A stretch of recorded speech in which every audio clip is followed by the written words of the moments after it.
Bihar matters में आपका स्वागत है। कल्पना कीजिए कि इतिहास की सबसे महान शहरी सभ्यताओं में से एक की मजबूत नींव रखी जा रही है।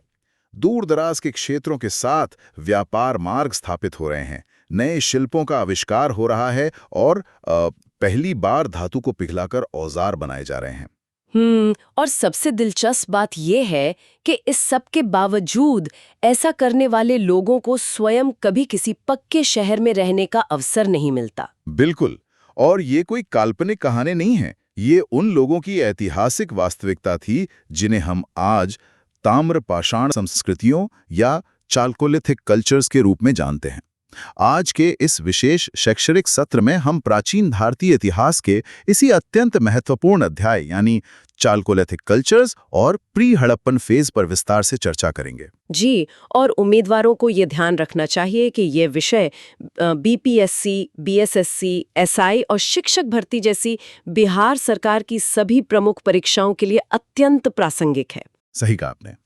और हमारे जो इंग्लिश मीडियम के उम्मीदवार हैं, उनकी सुविधा के लिए पूरी चर्चा के दौरान तकनीकी शब्दावली का अंग्रेजी में भी प्रयोग किया जाएगा। तो इस विषय की शुरुआत कैसे की जाए? देखिए, इस विषय की गंभीरता को स्थापित करने के लिए मेरा मानना है कि हमें सीधे मुख्य परीक्षा यानी मेंस के एक अत्यंत महत्वपूर्ण कीवर्ड से शुरुआत करनी चाहिए। वो कीवर्ड है शहरीकरण के अग्रदूत के रूप में क्षेत्रीय ताम्रपाषाण संस्कृतियां। इंग्लिश में कहें तो regional chalcolithic cultures as precursors to urbanism. Urbanism के प्रिकर्सर्स, मतलब एक तरह से। जी, मतलब जब हम इस कीवर्ड का गहराई से विश्लेषण करते हैं तो एक बात बिल्कुल स्पष्ट हो जाती है कि हड़प्पा जैसी विशाल शहरी सभ्यता रातों रात या किसी जादू से उत्पन्न नहीं हुई थी। इसके पीछे पीढ़ियों का एक लंबा संघर्ष और एक आद्य शहरी आधार चरण था। प्रोटो अर्बन फाउंडेशन फेज, है ना? बिल्कुल। इसी चरण ने बुनियादी ढांचा तैयार किया जिस पर बाद में हड़प्पा के भव्य नगरों का निर्माण हुआ। प्रशासनिक परीक्षाओं में इसी क्रमिक विकास को समझना सबसे अधिक आवश्यक है। मुझे यहाँ थोड़ी उलझन हो रही है। हम बार बार इस प्रोटो अर्बन फेज की बात कर रहे हैं, लेकिन वैचारिक रूप से इसका क्या अर्थ है? क्योंकि देखिए, नवपाषाण काल यानी नियोलिथिक एज में कृषि और पशुपालन के साथ ग्रामीण जीवन तो पहले ही हो चुका था। जी, ग्रामीण जीवन शुरू हो गया था। तो फिर ताम्रपाषाण काल में ऐसा क्या अलग हुआ कि हम इसे शहरीकरण का अग्रदूत मान रहे हैं? मेरा मतलब है, एक सामान्य गांव और इस चरण के गांव में क्या अंतर था? ये एक बहुत ही शानदार विश्लेषणात्मक प्रश्न है। देखिए, नियोलिथिक काल में जो गांव बसे वे मुख्य रूप से केवल अपने निर्वाह के लिए यानी सबसिस्टेंस के लिए उत्पादन कर रहे थे। मतलब लोग उतना ही उगाते थे जितना वे खा सकें। बिल्कुल। लेकिन ताम्रपाषाण काल तक आते आते एक बड़ा संरचनात्मक बदलाव हुआ। कृषि तकनीकों में सुधार हुआ जिससे अतिरिक्त उत्पादन या सरप्लस प्रोडक्शन होने लगा। अब साधारण गांव जटिल गांवों में परिवर्तित होने लगे थे। Complex villages. अच्छा, जटिल गांव। इसका मतलब है कि अब गांव का हर व्यक्ति केवल खेती नहीं कर रहा था। सही कहा। कुछ लोग खेती से मुक्त होकर शिल्प यानी क्राफ्ट्स, बर्तन बनाने और व्यापार में विशेषज्ञता हासिल कर रहे थे। और यही वो जटिल ग्रामीण और आर्थिक संरचना थी जिसने पहली बार एक ऐसे समाज की नींव रखी जहां शहर बसने की संभावना पैदा हुई। ये बहुत ही स्पष्ट है। अब अगर हम समय और भौगोलिक विस्तार की दृष्टि से देखें तो ये कालखंड लगभग 3000 ईसा पूर्व से 1000 ईसा पूर्व के मध्य का माना जाता है। जी, 3000 BCE से 1000 BCE के आसपास। और इसका जो भौगोलिक विस्तार है वो मुख्य रूप से राजस्थान, मध्य प्रदेश, महाराष्ट्र, गुजरात और गंगा घाटी तक फैला हुआ था। लेकिन यहीं पर प्रारंभिक परीक्षा या प्रीलिम्स का एक बहुत बड़ा ट्रैप आता है जिसमें अक्सर उम्मीदवार फंस जाते हैं। ट्रैप्स को समझना बहुत जरूरी है। जी, चूंकि हम इन सभी क्षेत्रों को एक ही अध्याय यानी ताम्रपाषाण संस्कृति के तहत पढ़ते हैं, तो क्या इसका मतलब यह है कि पूरे भारत में भौगोलिक और सांस्कृतिक रूप से पूर्ण एकरूपता थी, यूनिफॉर्मिटी थी? क्या राजस्थान का जीवन महाराष्ट्र के जीवन के बिल्कुल समान था? उम्मीदवारों को इस ट्रैप से हर हाल में बचना चाहिए। इसका उत्तर है बिल्कुल नहीं। ये संस्कृति भारत भर में एक समान नहीं थी। वास्तव में क्षेत्रीय विविधताएं यानी रीजनल वेरिएशंस ही ताम्रपाषाण काल की सबसे बड़ी विशेषता हैं। तो मतलब पर्यावरण का बहुत बड़ा रोल था इसमें। बिल्कुल। इसे ऐसे समझें कि संस्कृति हमेशा अपने पर्यावरण द्वारा आकार लेती है। राजस्थान का सूखा और तांबे से भरपूर अरावली क्षेत्र गंगा घाटी की उपजाऊ और नमी वाली भूमि से बिल्कुल अलग था। तो जाहिर है उनके रहने का तरीका भी अलग होगा। जी, इसलिए इन अलग-अलग भौगोलिक परिस्थितियों में रहने वाले लोगों ने अपने पर्यावरण के अनुकूल अलग-अलग तरह के घर बनाए, अलग तरह की फसलें उगाईं और अलग तरह के बर्तन बनाए। पर्यावरण के इसी प्रभाव ने क्षेत्रीय विविधताओं को जन्म दिया। पर्यावरण और संसाधनों की बात करें तो इस काल की तकनीकी प्रोफाइल को समझना बेहद दिलचस्प है। ये वो समय था जब मानव ने पहली बार पत्थर से आगे बढ़कर धातु का प्रयोग शुरू किया। और वो धातु थी तांबा यानी कॉपर। बिल्कुल। और राजस्थान का खेतड़ी और गणेश्वर क्षेत्र इसके प्रमुख स्रोत थे। लेकिन यहां फिर से एक सवाल उठता है, अगर उनके पास तांबा आ गया था तो वो सीधे हड़प्पा जैसे बड़े शहर और मजबूत संरचनाएं क्यों नहीं बना पाए? उन्हें रोक कौन रहा था? उन्हें जो चीज रोक रही थी वो थी तांबे की अपनी रासायनिक सीमाएं और टिन का अभाव। देखिए, केवल तांबे का उपयोग करके आप विशाल जंगलों को साफ नहीं कर सकते या भारी निर्माण कार्य नहीं कर सकते। इसे शायद इस एनालॉजी से बहुत अच्छी तरह समझा जा सकता है। कल्पना कीजिए कि कोई केवल नरम और गीली मिट्टी का उपयोग करके एक गगनचुंबी इमारत, एक स्काई स्क्रेपर बनाने की कोशिश कर रहा है। जो कि असंभव है। बिल्कुल। आप चाहे जितनी भी कोशिश कर लें, एक निश्चित ऊंचाई के बाद वो इमारत अपने ही वजन से ढह जाएगी। उसे खड़ा रखने के लिए आपको उस मिट्टी के अंदर लोहे का सरिया डालना होगा, जो उसे संरचनात्मक मजबूती दे। रिबार डालना होगा। बहुत सटीक उदाहरण है। तो ताम्र पाषाण काल के लोगों के लिए शुद्ध तांबा उस नरम मिट्टी की तरह था, और टिन वो तत्व था जिसकी उन्हें उस तांबे को कठोर कांस्य यानी ब्रॉन्ज में बदलने के लिए आवश्यकता थी। चूंकि उनके पास टिन नहीं था, इसलिए मिश्र धातु या अलॉइंग की प्रक्रिया नहीं हो सकी और कांस्य का निर्माण नहीं हुआ। एकदम सही। और टिन के इसी अभाव और तांबे के नरम होने का सीधा प्रभाव उनके औजारों यानी टूल किट पर पड़ा। क्योंकि तांबा सीमित था और भारी कार्यों के लिए पर्याप्त मजबूत नहीं था, इसलिए वे पूरी तरह से तांबे पर निर्भर नहीं हो सके। तो फिर उन्होंने क्या किया? वापस पत्थर की तरफ गए। जी। उन्हें पेड़ काटने या सख्त जमीन जोतने के लिए पत्थर के औजारों का प्रयोग जारी रखना पड़ा, विशेष रूप से सूक्ष्म पाषाण उपकरणों जिन्हें माइक्रोलिथ्स और पत्थर के ब्लेड कहा जाता है। मतलब तांबे का उपयोग केवल कुछ हल्की चीजों के लिए होता था। बिल्कुल, तांबे का उपयोग केवल कुछ विशिष्ट और हल्की वस्तुओं के लिए होता था, जैसे कि तांबे की कुल्हाड़ी, तीर के आगे का हिस्सा और मछली पकड़ने के कांटे, फिश हुक्स। इतिहास में इसी तकनीकी मजबूरी को संक्रमणकालीन टूलकिट या ट्रांजिशनल टूलकिट कहा जाता है। पाषाण युग और धातु युग के बीच का एक समझौता है ना? जी, एक अनिवार्य समझौता। अब यह स्पष्ट हुआ कि तकनीक कैसे अर्थव्यवस्था को निर्धारित करती है। यदि हम उनके आर्थिक ढांचे का उन्नत विश्लेषण करें तो कृषि में हमें एक स्पष्ट प्रगति दिखाई देती है। बिल्कुल। गेहूं और जौ के अलावा इस काल में पहली बार हमें गंगा घाटी के क्षेत्रों में चावल की खेती के साक्ष्य मिलते हैं। इसके साथ ही दालों का भी व्यापक उत्पादन शुरू हो गया था, लेंटल्स का। और कृषि के संदर्भ में सबसे महत्वपूर्ण पुरातात्विक साक्ष्य राजस्थान के कालीबंगा से प्राप्त होता है। जुते हुए खेतों के प्रमाण। जी, कालीबंगा में जुते हुए खेतों के यानी प्लाउड फील्ड्स के प्रमाण मिले हैं। ये कोई साधारण बात नहीं है, क्योंकि ये दर्शाता है कि अब वे केवल हाथों से जमीन नहीं खोद रहे थे, बल्कि जानवरों की ताकत का उपयोग करके बड़े पैमाने पर खेती कर रहे थे। और जुते हुए खेतों का सीधा संबंध पशुपालन से है। इस समय तक मवेशी या कैटल केवल भोजन का स्रोत नहीं थे। बिल्कुल नहीं, वे प्राथमिक संपत्ति के सूचक बन चुके थे। जी, खेती के लिए, परिवहन के लिए और डेयरी उत्पादों के लिए भेड़ और बकरी पालन भी अर्थव्यवस्था का मुख्य हिस्सा था। लेकिन जैसा कि हमने पहले उन जटिल गांवों की चर्चा में देखा था, अर्थव्यवस्था में सबसे बड़ा क्रांतिकारी बदलाव कृषि से नहीं आ रहा था। तो फिर कहां से आ रहा था? वो आ रहा था प्रारंभिक श्रम विभाजन से, अर्ली डिवीजन ऑफ लेबर से। बिल्कुल सही पॉइंट है।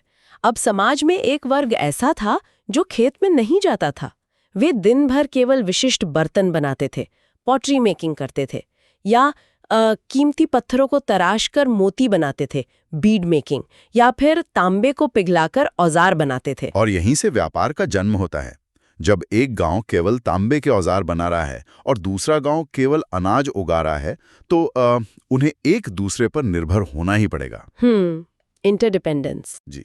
इसी निर्भरता ने कच्चे माल और तैयार वस्तुओं के विनिमय के लिए एक प्रोटो ट्रेड नेटवर्क को जन्म दिया। और मजे की बात यह है कि इसी प्रोटो ट्रेड ने उन लंबे व्यापारिक मार्गों की नींव रखी जिनका उपयोग बाद में हड़प्पा वासियों ने अपने साम्राज्य को फैलाने के लिए किया। और इस विकसित होती अर्थव्यवस्था और व्यापार का सीधा असर उनके रहने के तरीके यानी बस्तियों के स्वरूप पर, सेटलमेंट पैटर्न पर दिखाई देता है। छात्रों को यहाँ स्पष्ट रूप से समझना होगा कि ये चरण मुख्य रूप से ग्रामीण था, रूरल डोमिनेंस था। हाँ, कुछ स्थानों पर अर्धशहरी बस्तियां बनने लगी थीं। सेमी अर्बन क्लस्टरिंग हो रही थी, जहां आबादी सघन थी लेकिन कोई नियोजित शहर नहीं थे। No planned cities. हड़प्पा की तरह पक्की ईंटें, जल निकासी प्रणाली या सीधी सड़कें यहां मौजूद नहीं थीं। तो उनके घर कैसे होते थे? घर गोलाकार या आयताकार होते थे और इन्हें वॉटल एंड डब तकनीक से बनाया जाता था। वॉटल एंड डब तकनीक, अगर हम इसे विजुअलाइज करें तो ये पक्की ईंटों से बिल्कुल अलग है। इसमें पहले लकड़ी और बांस की टहनियों को बुनकर एक ढांचा तैयार किया जाता है, जिसे वॉटल कहते हैं जी। और फिर उस ढांचे के ऊपर गीली मिट्टी, गोबर और भूसे का एक मोटा लेप लगाया जाता है, जिसे डब कहते हैं। ये पर्यावरण के अनुकूल और उस समय के संसाधनों के हिसाब से बहुत व्यवहारिक था। लेकिन ये स्थायी या बहुमंजिला संरचनाओं का आधार नहीं बन सकता था। बिल्कुल नहीं। खैर, वास्तुकला के बाद पुरातात्विक साक्ष्यों में जो सबसे अल्ट्रा इम्पॉर्टेंट विषय है, विशेषकर परीक्षाओं के दृष्टिकोण से, वो है मृदभांड यानी पॉटरी। पॉटरी से तो बहुत सवाल आते हैं। जी। ताम्रपाषाण काल में मुख्य रूप से black and red ware, OCP यानी गेरुवर्णी मृदभांड और चित्रित मृदभांड पाए गए, पेंटेड पॉटरी। इन पर ज्यामितीय डिजाइन बने होते थे, ज्योमेट्रिक डिजाइन्स। लेकिन छात्राओं को पॉटरी टाइप मैपिंग पर इतना ध्यान क्यों देना चाहिए? क्योंकि पुरातत्वविदों के लिए ये बर्तन प्राचीन बारकोड की तरह काम करते हैं। बारकोड, ये एक दिलचस्प कॉन्सेप्ट है। देखिए, यदि एक विशिष्ट डिजाइन वाला बर्तन राजस्थान में बनता था और वही बर्तन खुदाई में महाराष्ट्र में मिलता है, तो ये स्पष्ट रूप से साबित करता है कि उन दोनों क्षेत्रों के बीच व्यापारिक मार्ग मौजूद था। यह क्षेत्रीय भिन्नता और संपर्क दोनों को सिद्ध करता है। बहुत खूब। मृदभांडों के अलावा दफन प्रथाएं भी उस समाज की मानसिकता को समझने का एक बहुत बड़ा स्रोत हैं। Burial practices. बिल्कुल। इस काल में विस्तारित दफन यानी एक्सटेंडेड बरियल्स, जहां शव को सीधा लिटाया जाता था। आंशिक दफन, फ्रैक्शनल बरियल्स, जहां शव को पहले जानवरों के लिए खुला छोड़ दिया जाता था और बाद में केवल हड्डियों को दफनाया जाता था। और बच्चों के लिए कलश दफन भी मिलते हैं, अर्न बरियल्स। जी। लेकिन मेरा एक विश्लेषणात्मक प्रश्न है यहाँ। अक्सर इन कब्रों में शवों के साथ बर्तन, तांबे के औजार और मोती जैसा सामान पाए जाते हैं, ग्रेव गुड्स। अब ये वस्तुएं उस समय के समाज के बारे में वास्तव में क्या रहस्य खोलती हैं? देखिए, कब्रों में मिलने वाला ये सामान इतिहास की दो सबसे बड़ी सच्चाइयों को उजागर करता है। पहला, ये उनकी उभरती हुई विश्वास प्रणालियों, बिलीफ सिस्टम्स को दर्शाता है। मतलब लाइफ आफ्टर डेथ में विश्वास। बिल्कुल। अगर वे मृत व्यक्ति के साथ बर्तन और औजार दफना रहे हैं, तो इसका सीधा अर्थ है कि वो जीवन के बाद के जीवन में दृढ़ विश्वास रखते थे। और दूसरा कारण? दूसरा और समाजशास्त्री दृष्टिकोण से अधिक महत्वपूर्ण, ये सामाजिक भेदभाव का पहला स्पष्ट पुरातात्विक प्रमाण है, सोशल डिफरेंशिएशन का। मतलब अमीर गरीब का भेद शुरू हो गया था। जी। जब हम किसी बस्ती की खुदाई करते हैं और देखते हैं कि एक कब्र में तांबे की कीमती कुल्हाड़ी और दर्जनों मनके रखे हैं, जबकि उसी के बगल वाली कब्र में केवल 2 साधारण मिट्टी के बर्तन हैं, तो ये साबित करता है कि समाज अब समतामूलक या इगैलिटेरियन नहीं रहा था। कुछ परिवार या कबीले के मुखिया अब दूसरों की तुलना में अधिक संपत्ति और शक्ति संचित कर चुके थे। बिल्कुल सही। हाँ, समाज में उभरते हुए इस वर्ग भेद और आर्थिक विकास की स्पष्ट तस्वीर हमें भारत के विभिन्न हिस्सों में पनपी प्रमुख क्षेत्रीय ताम्रपाषाण संस्कृतियों में देखने को मिलती है। आइए अब इनका एक एक करके विश्लेषण करते हैं। जी, शुरुआत करते हैं। सबसे पहले है आहार बनास संस्कृति। जी। ये संस्कृति राजस्थान में अरावली के सूखे क्षेत्रों में बनास नदी की घाटी के पास विकसित हुई। इसकी सबसे बड़ी पहचान ये है कि यहाँ के लोग काले और लाल मृदभांड का उपयोग करते थे। ब्लैक एंड रेड वेयर, तांबे के औजारों का प्रयोग व्यापक रूप से किया गया। दूसरी महत्वपूर्ण संस्कृति कौन सी है? दूसरी है मालवा संस्कृति, जो मुख्य रूप से मध्य प्रदेश के उपजाऊ क्षेत्रों में नर्मदा नदी के आसपास केंद्रित थी। इस संस्कृति का एक बहुत ही महत्वपूर्ण पुरातात्विक स्थल नवदा टोली है। नवदा टोली, इसका विशेष महत्व क्या है एग्जाम पर्सपेक्टिव से? नवदा टोली का महत्व इसलिए है क्योंकि यहाँ भारतीय उपमहाद्वीप में उगाए जाने वाले लगभग सभी प्रकार के अनाजों के साक्ष्य मिले हैं। ये बड़ी बस्तियों, उत्कृष्ट चित्रित बर्तनों और एक अत्यंत मजबूत कृषि अर्थव्यवस्था का केंद्र था। बहुत महत्वपूर्ण जानकारी है ये। इसके बाद आती है जोरवे संस्कृति, जिसका परीक्षा के दृष्टिकोण से महत्व वेरी हाई इंपॉर्टेंस श्रेणी में आता है। ये संस्कृति महाराष्ट्र के अर्धशुष्क क्षेत्र में पनपी और इसका सबसे प्रमुख स्थल इनाम गांव है ना? बिल्कुल, इनाम गांव। ये साधारण ताम्रपाषाण बस्ती से काफी आगे निकल चुका था। यहाँ हमें नियोजित बस्तियों के शुरुआती संकेत, किलेबंदी और बड़े अन्न भंडारों के साक्ष्य मिलते हैं, स्टोरेज पिट्स और ग्रेनरीज, जो एक जटिल प्रशासनिक व्यवस्था की ओर इशारा करते हैं। और इनाम गांव पर्यावरणीय इतिहास को समझने के लिए भी एक प्रयोगशाला है। जब हम इनाम गांव के बाद के स्तरों का अध्ययन करते हैं तो देखते हैं कि अन्न भंडार खाली हो गए थे, पक्के घरों की जगह गोल झोपड़ियों ने ले ली थी। मतलब एक तरह का पतन हो रहा था जी, और लोगों के आहार में पालतू जानवरों की जगह जंगली जानवरों का मांस बढ़ गया था। ये इस बात का स्पष्ट वैज्ञानिक प्रमाण है कि इस संस्कृति का पतन किसी युद्ध से नहीं, बल्कि गंभीर सूखे और जलवायु परिवर्तन के कारण हुआ था। Evidence of drought decline. प्रकृति का प्रभाव कितना गहरा होता है।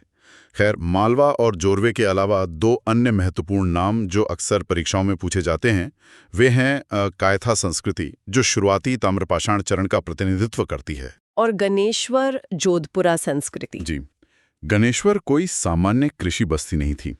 ये राजस्थान के खेतरी तांबे की खदानों के ठीक मुहाने पर स्थित थी। इसका महत्व यह है कि ये अब तांबे की आपूर्ति का एक प्रमुख औद्योगिक केंद्र बन गया था, कॉपर सप्लाई सेंटर। और इसका सीधा लिंक हड़प्पा के व्यापार से था। हड़प्पावासी जो तांबा इस्तेमाल करते थे, वो काफी हद तक इसी गणेश्वर संस्कृति के लोगों द्वारा सप्लाई किया जाता था। अब इन सभी उन्नत संस्कृतियों को देखने के बाद, जहां खेती हो रही है, व्यापार हो रहा है, सामाजिक पदानुक्रम बन रहा है, एक बहुत ही तार्किक प्रश्न सामने आता है। वो क्या? अगर ये क्षेत्रीय संस्कृतियां इतनी ही विकसित थीं, तो इनकी क्या सीमाएं रहीं, क्या लिमिटेशंस थीं कि ये स्वयं हड़प्पा जैसी एक महान सर्वव्यापी शहरी सभ्यता में परिवर्तित नहीं हो पाईं? वे एक कदम पीछे क्यों रह गए? देखिए, ये ताम्रपाषाण काल की सबसे बड़ी पहेली है और इसका उत्तर 3 प्रमुख सीमाओं में छिपा है। हाँ, तो पहली सीमा क्या थी? पहली सीमा कोई लेखन प्रणाली का न होना, नो राइटिंग सिस्टम। एक गांव मौखिक रूप से चलाया जा सकता है, लेकिन एक शहर या साम्राज्य चलाने के लिए, कर वसूलने के लिए और दूर दराज के व्यापार का हिसाब रखने के लिए आपको एक लिपि की आवश्यकता होती है, जो इनके पास नहीं थी। बिल्कुल, बिना लिपि के प्रशासन असंभव है। दूसरी सीमा? दूसरी सीमा कोई शहरी नियोजन नहीं, नो अर्बन प्लानिंग। बड़ी आबादी को एक जगह बसाने के लिए उन्नत जल निकासी प्रणाली और पक्की ईंटों की जरूरत होती है। वॉटल एंड डब के घरों से आप महानगर नहीं बसा सकते। सही बात है। और तीसरी सीमा? तीसरी और सबसे बड़ी सीमा कमजोर धातु कर्म, वीक मेटलर्जी। जैसा कि हमने पहले चर्चा की, बिना टिन और बिना कांसे के वे न तो बड़े पैमाने पर जंगलों की कटाई कर सके और न ही एक ऐसा कृषि अधिशेष पैदा कर सके जो एक बड़ी शहरी आबादी का पेट भर सके। मतलब एग्रीकल्चरल सरप्लस उतना नहीं था। जी, इन्हीं सीमाओं ने एक अधिक उन्नत प्रणाली की आवश्यकता को जन्म दिया, जिसे बाद में हड़प्पा वासियों ने पूरा किया। और यही वो बिंदु है जहां हम इस व्याख्यान के सबसे महत्वपूर्ण पड़ाव, पूर्व हड़प्पा चरण या प्री हड़प्पन फेज पर पहुंचते हैं। ये चरण एक क्रूशियल लिंक है, क्योंकि इतिहास कभी भी रातों रात नहीं बदलता, है ना? बिल्कुल, इसमें हमेशा निरंतरता होती है, कंटिन्यूटी। मेहरगढ़ को निरंतरता के कोर के रूप में देखा जाता है, क्योंकि यहाँ आप जमीन में खुदाई करते हैं तो सबसे नीचे नवपाषाण काल के साधारण घर मिलते हैं, उसके ऊपर ताम्रपाषाण काल के तांबे के औजार और सबसे ऊपर पूर्ण विकसित हड़प्पा काल के साक्ष्य मिलते हैं। मतलब ये 2000 वर्षों के क्रमिक विकास का एक जीता जागता संग्रहालय है। बिल्कुल। इसी तरह कालीबंगा अपने पूर्व हड़प्पा चरण के लिए जाना जाता है, जहां हमें सुरक्षा दीवारें और दुनिया के सबसे पुराने जुते हुए खेत मिलते हैं।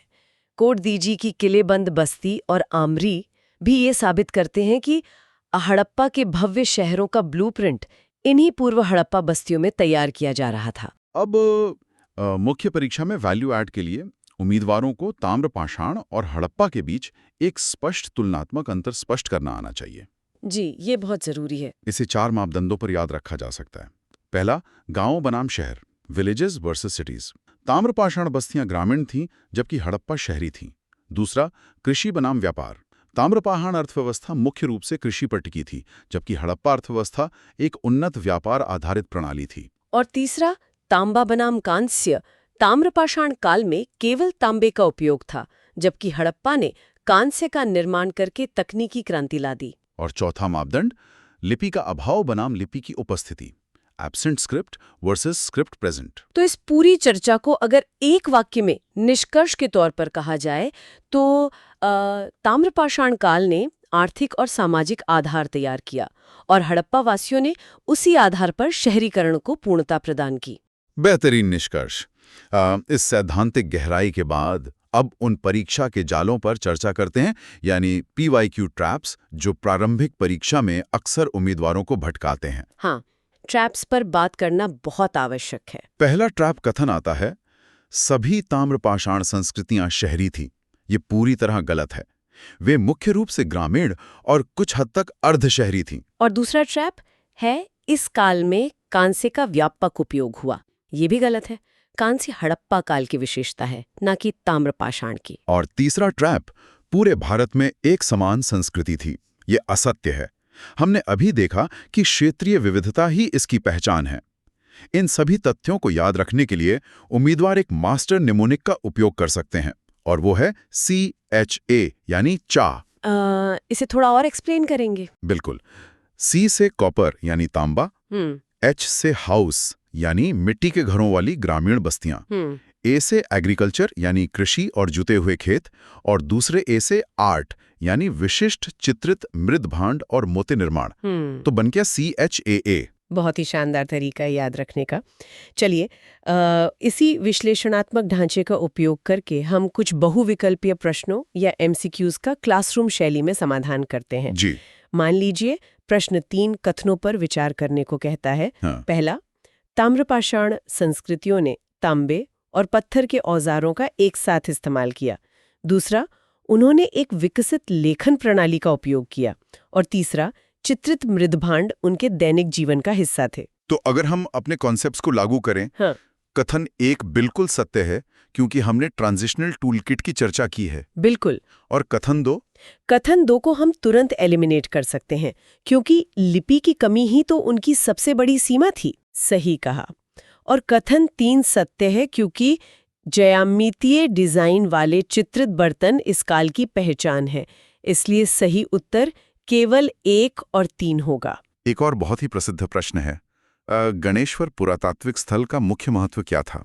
विकल्प दिए जाते हैं, लोहे का उत्पादन, तांबे का स्रोत, हड़प्पा की राजधानी या प्राचीनतम लिपि का साक्ष्य। अब हम जानते हैं कि लोहा बहुत बाद में आया, हड़प्पा की राजधानी वो था नहीं और लिपि वहां थी नहीं। जी, हमने स्पष्ट रूप से पढ़ा है कि गणेश्वर अरावली के पास था और यह मुख्य रूप से तांबे के स्रोत के रूप में कार्य करता था, जहां से हड़प्पा को तांबा भेजा जाता था। इसलिए सही उत्तर सीधे तौर पे तांबे का स्रोत होगा। बिल्कुल सही।